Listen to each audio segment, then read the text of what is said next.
और अहम खबर आपके साथ शेयर करेंगे। इलेक्शन इल्तवा केस में सुप्रीम कोर्ट की जानिब से फैसला महफूज कर लिया गया है। आज दलाइल दिए गए इलेक्शन कमीशन के वकील की जानिब से और अब इलेक्शन इल्तवा केस में सुप्रीम कोर्ट की जानिब से फैसला महफूज कर लिया गया है।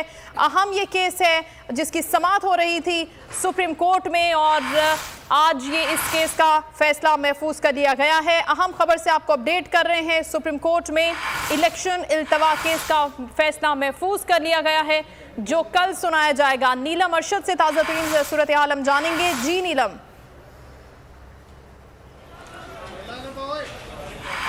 जी बिल्कुल, आपको बताएं कि सुप्रीम कोर्ट ने ये फैसला महफूज कर लिया है। केपीके और पंजाब में इलेक्शन इल्तवा से मुताल्लिक केस था और तमाम फरीकैन के दलाइल सुनने के बाद फैसला महफूज किया गया है। बड़ी खबर ये थी आज कि सुप्रीम कोर्ट ने जो सियासी इत्तेहादी जमातें हैं उनको सुनने से इनकार कर दिया।